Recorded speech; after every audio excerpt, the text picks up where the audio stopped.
I thought heartbreak would kill me.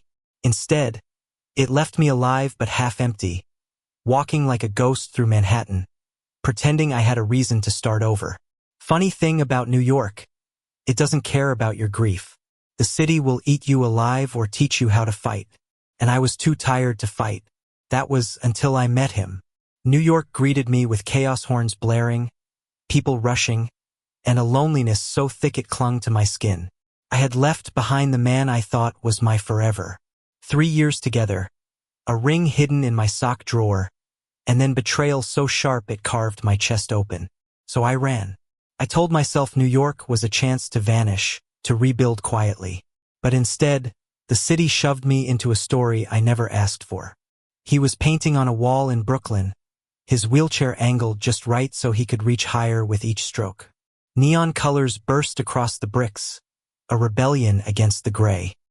His hair was a storm of dark curls, his shirt torn at the collar, and his hands moved with fire. I should have kept walking, but something in the way he looked at his art, like he was rewriting the rules of existence, pinned me in place. "Got $1?"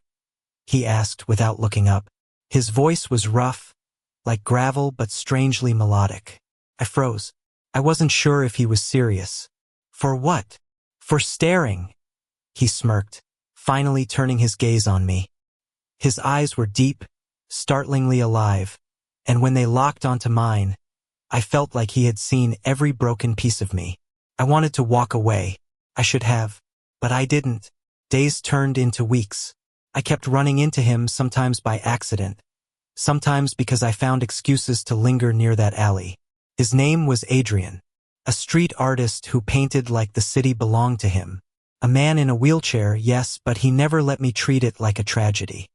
In fact, he made jokes about it before I could stumble into pity. He had this way of flipping my world upside down, pulling me out of my self-pity and daring me to breathe again. But falling for him?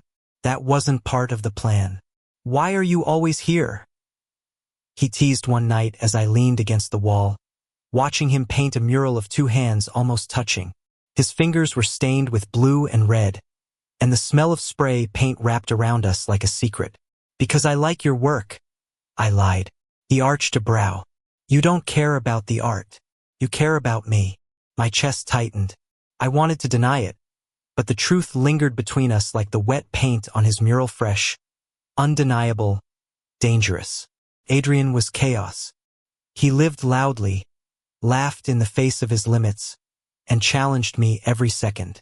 And me? I was a man running from love, terrified of being broken again. But he didn't ask for my permission to enter my life.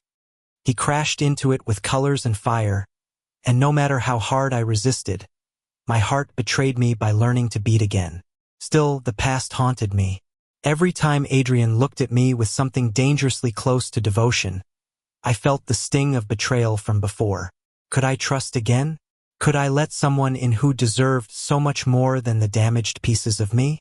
One night, under the yellow glow of a broken streetlight, he rolled closer, his hand brushing mine. "You can keep running, or you can let me catch you," he whispered. My pulse roared in my ears, and for the first time in months I didn't want to run. The city doesn't pause for heartbreak, but Adrian did. He noticed things no one else did: the way I flinched at certain songs on the radio, the way I hid my phone whenever my ex's name flashed across the screen.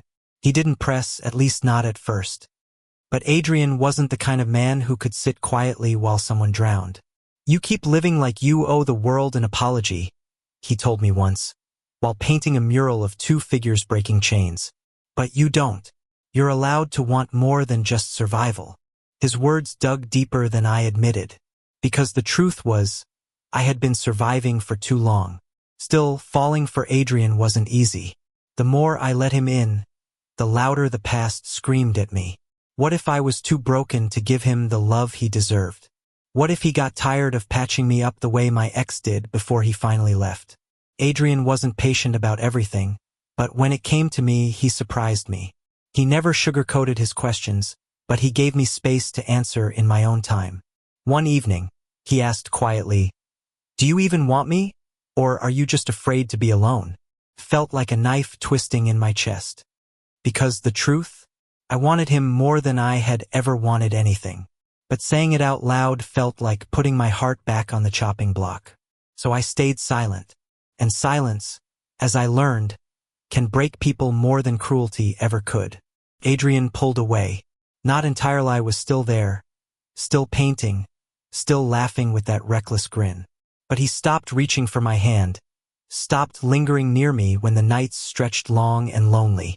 He built walls where there used to be open doors. I hated myself for it. Weeks passed. The city grew colder, winter chewing through my coat and through the fragile hope I had been clinging to. Then one night, I found him in the alley, staring at a mural he had just finished. It was of two men, painted in vivid, aching colors. One stood in shadows, his back turned. The other reached out from a wheelchair, eyes bright with something that could have been love or despair. It was us. Couldn't breathe. Adrian, I whispered, stepping closer. My voice cracked like thin glass. He didn't turn. Don't. I'm tired of chasing someone who won't let himself be caught. The words slammed into me harder than any betrayal ever had. Because they were true. I had been running, not from him but from myself, from the terror of being loved again. For a long moment, I stood frozen. Then I stepped forward and placed my hand on his shoulder. You're right.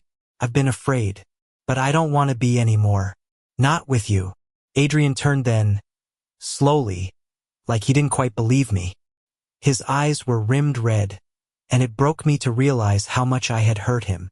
I don't need perfect, he said softly. I just need real. Can you give me that? And for once, I didn't hesitate. I cupped his face in my hands, leaned down, and kissed him like my life depended on it. The city blurred, the cold vanished, and all that remained was the heat of his lips, the taste of paint and hope. It wasn't fireworks. It was something deeper, something that felt like finally exhaling after years of holding my breath. We didn't fix everything that night. Love doesn't erase scars, doesn't cure fear overnight.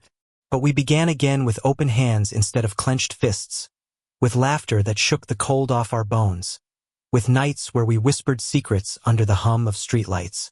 Adrian taught me that broken didn't mean unworthy, that love wasn't about erasing the past, but choosing someone despite it. And I taught myself that maybe, just maybe, I could stop running.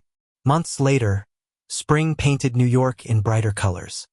Adrian's murals spread across walls like confessions, and I stood beside him, no longer a ghost but a man who had learned to live again. One evening, as the sun sank behind the skyline, he wheeled closer, his fingers brushing mine. So, he grinned, eyes alight with mischief. Are you done making me chase you? I laughed, leaning down to press my forehead to his. I'm not running anymore, but maybe we can chase each other this time. And for the first time in years, I believed in forever. Because love hadn't just found me, it had demanded I be brave enough to stay. Thank you for listening. Don't forget to like and subscribe to stay updated with the latest videos.